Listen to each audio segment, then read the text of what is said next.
22 നാം folklore day ആയി ആഘോഷിക്കുന്നു. കേരളത്തിലെ നാടോടി കഥകളിൽ കേരളത്തിലെ ജനങ്ങളുടെ പരമ്പരാഗത ജീവിതശൈലിയിൽ നിന്നുള്ള ഘടകങ്ങൾ ഉൾപ്പെടുന്നു. പരമ്പരാഗത വിശ്വാസങ്ങൾ, ആചാരങ്ങൾ തുടങ്ങിയവ കേരളത്തിലെ നാടോടി കഥകളിലും ഗാനങ്ങളിലും പ്രതിഫലിക്കുന്നു. നാടോടി കഥകളുടെ സമ്പന്നമായ പാരമ്പര്യമാണ് കേരളത്തിലുള്ളത്. മനുഷ്യൻ്റെ പെരുമാറ്റത്തിൻ്റെയും ചിന്തകളുടെയും സ്വതസിദ്ധമായ പ്രകടനമാണ് ഈ പ്രദേശത്തെ നാടോടി കഥകൾ. പൊതുവായി പറഞ്ഞാൽ, ഫ്യൂഡൽ രാജാക്കന്മാരുടെ ഭരണകാലത്ത് പാർശ്വവൽക്കരിക്കപ്പെട്ട സാധാരണക്കാരുടെ കഥയായി നാടോടി കഥകളെ നിർവചിക്കാം. കേരളീയർക്ക് അവരുടെ സംസ്കാരവും കഥയുമുണ്ട്. അവ കൂടുതലും കാർഷികത്വത്തിൻ്റെ ഭാഗമായിരുന്നു.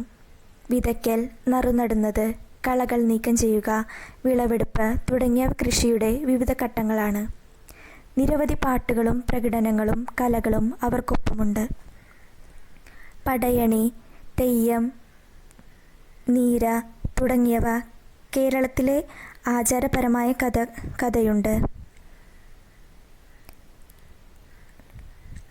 കേരളത്തിലെ നാടോടി കഥകളെ വിശാലമായി 2 തലക്കെട്ടുകളായി തരംതിരിക്കാം: ആചാരപരവും ആചാരപരമല്ലാത്തതും. ആചാരപരമായ നാടോടി കലകളെ 2ആയി തിരിക്കാം: ഭക്തി, മാന്ത്രികം. ഒരു പ്രത്യേക ദൈവത്തെയോ ദേവിയെയോ പ്രകീർത്തിക്കുന്നതിനാണ് ഭക്തി നാടോടി കലകൾ നടത്തുന്നത്. തെയ്യം, തിറയാട്ടം, പൂതംതിറ, കുമ്മട്ടി മുതലായവ അവയിൽ ചിലതാണ്. പനപ്പാട്ട്, തോട്ടംപാട്ട് തുടങ്ങിയ രൂപങ്ങൾ ഗാനങ്ങളുടെ രൂപത്തിലാണ് രചിച്ചിരിക്കുന്നത്.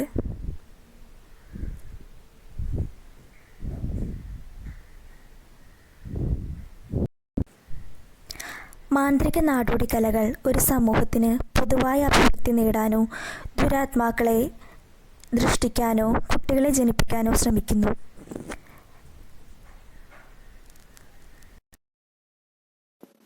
തെയ്യം ഉത്തര കേരളത്തിൽ പ്രചാരത്തിലുള്ള അനുഷ്ഠാന കലകളിൽ ഒന്നാണ് തെയ്യം.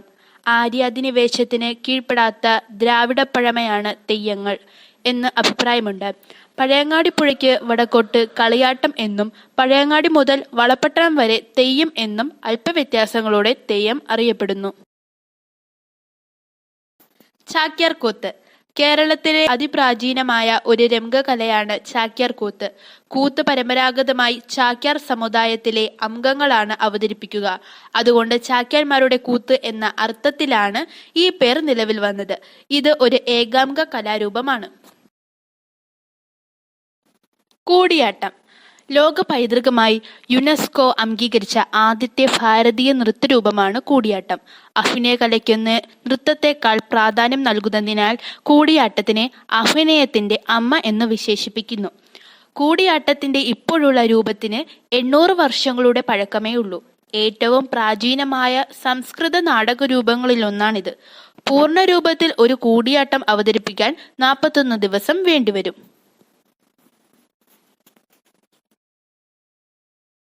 കൃഷ്ണനാട്ടം കേരളത്തിന്റെ തനതുകല എന്ന് വിശ്വപ്രസിദ്ധിയാർജിച്ച കഥകളിയുടെ മൂലകലയും കേരളീയമായ ആദ്യത്തെ നൃത്ത നാടകവുമാണ് കൃഷ്ണനാട്ടം. കൃഷ്ണഗീതിയെ അഷ്ടപതി എന്ന് പോലെ കൃഷ്ണനാട്ടത്തെ അഷ്ടപതിയാട്ടം എന്ന് പറയുന്നു. ഗുരുവായൂർ ക്ഷേത്രത്തിൽ ഒരു പ്രധാന വഴിപാടായി കൃഷ്ണനാട്ടം നടത്താറുണ്ട്. 8 ദിവസത്തെ കളിയാണ് കൃഷ്ണനാട്ടം. 8 നാഴിയെണ്ണ, 8 തിരി, 8 കുട്ടികൾ, 8 നാഴിക നേരത്തെ കളി, 8 അരങ്ങ് പണം എന്നിങ്ങനെ 8 ചേർന്നുള്ള കണക്കുകളാണ് കൃഷ്ണനാട്ടത്തിനകത്തുള്ളത്. നങ്ങ്യാർകൂത്ത് കൂടിയാട്ടത്തിന്റെ ഒരു ഭാഗമായും കൂടിയാട്ടത്തിൽ നിന്ന് വേറിട്ട് ക്ഷേത്രങ്ങളിൽ ഒരു ഏകാംഗാഭിനയ ശൈലിയായിട്ടും ചെയ്തു വരുന്ന ഒരു കലാരൂപമാണ് നങ്ങ്യാർകൂത്ത്. കൂടിയാട്ടത്തിൽ സ്ത്രീ വേഷങ്ങൾ കെട്ടുന്നത് നങ്ങ്യാന്മാരാണ്. നങ്ങ്യാന്മാർ മാത്രമായി നടത്തുന്ന കൂത്താണ് നങ്ങ്യാർകൂത്ത്. 20-ാം നൂറ്റാണ്ടിന്റെ 2ാം പകുതിയോടുകൂടി ജാതിമത ഭേദമന്യേ എല്ലാവരും ഈ കലാരൂപം അഭ്യസിക്കുകയും അവതരിപ്പിക്കുകയും ചെയ്തു വരുന്നുണ്ട്. എല്ലാ ചാക്യാന്മാർക്കും അങ്കുലിയാങ്കം എങ്ങനെയോ അതുപോലെയാണ് നങ്ങ്യാന്മാർക്ക് ശ്രീകൃഷ്ണ ചരിതമെന്നു സാരം.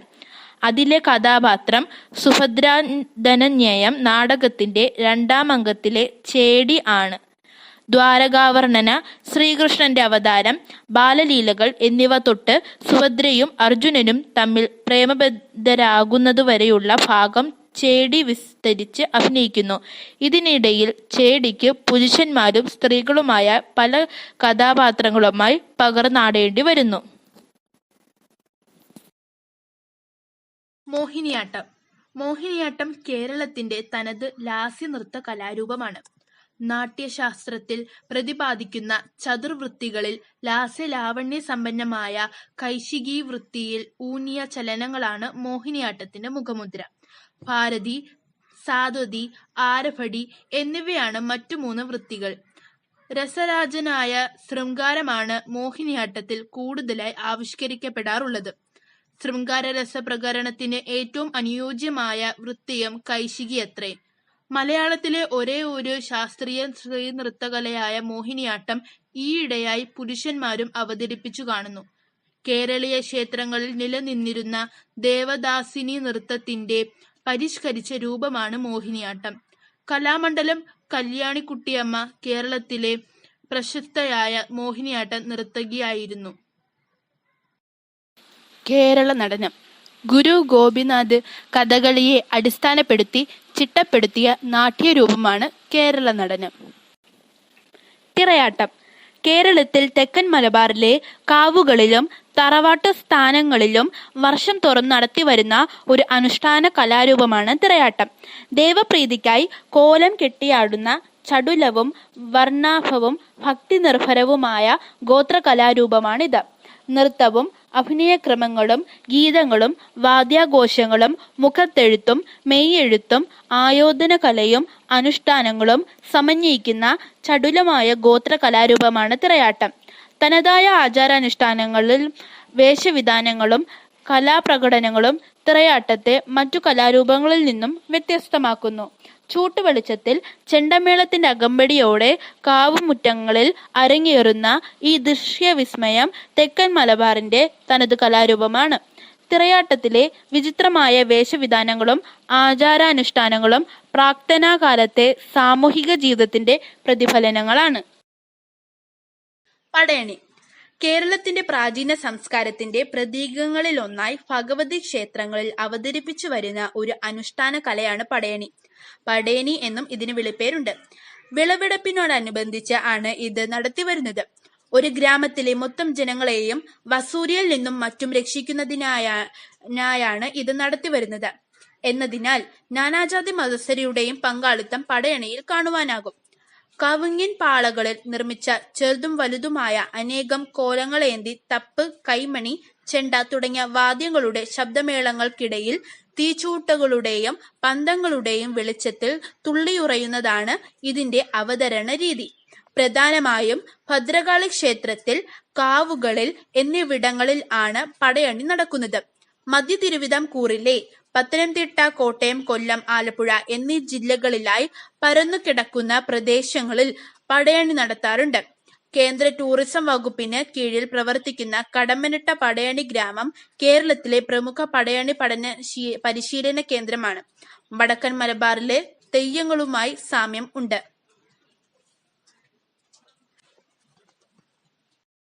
മാർഗംകളി. കേരളത്തിലെ മാർത്തോമ നസ്രാണികൾ പാരമ്പര്യമായി അവതരിപ്പിച്ചു വരുന്ന ഒരു സംഘനൃത്തമാണ് മാർഗംകളി. പഴഞ്ചൊല്ലുകൾ.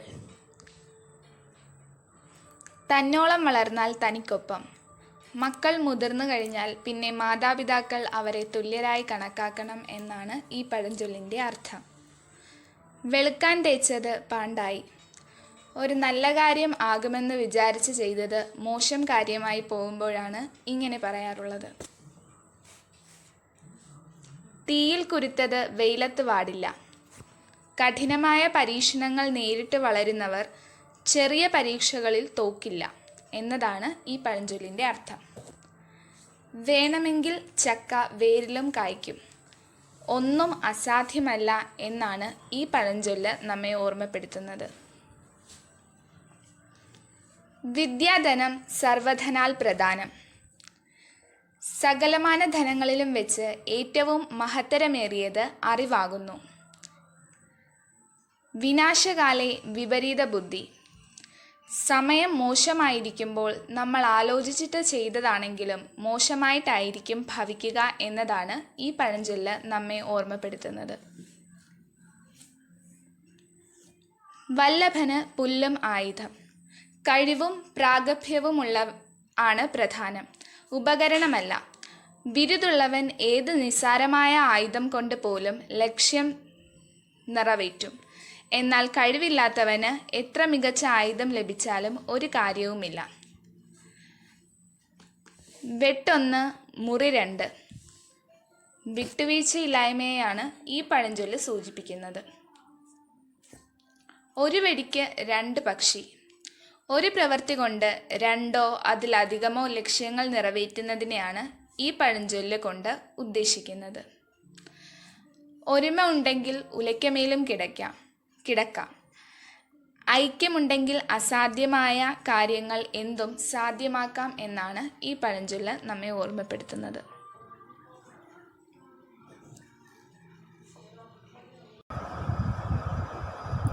കലാകേരളത്തിന് അഭിമാനിക്കാൻ ഏറെയുണ്ട്. ലോകം അത്ഭുതാദരങ്ങളോടെ നോക്കിക്കാണുന്ന ഒട്ടേറെ കലാരൂപങ്ങൾ നമുക്കുണ്ട്. വിശ്വകലാപീഠത്തിൽ കയറിയിരിക്കാൻ അർഹതയുള്ള കഥകളി, തെയ്യവും തുള്ളലും മോഹിനിയാട്ടവും കൂത്തും കൂടിയാട്ടവുമെല്ലാം നമ്മുടെ അഭിമാന കലകൾ തന്നെ.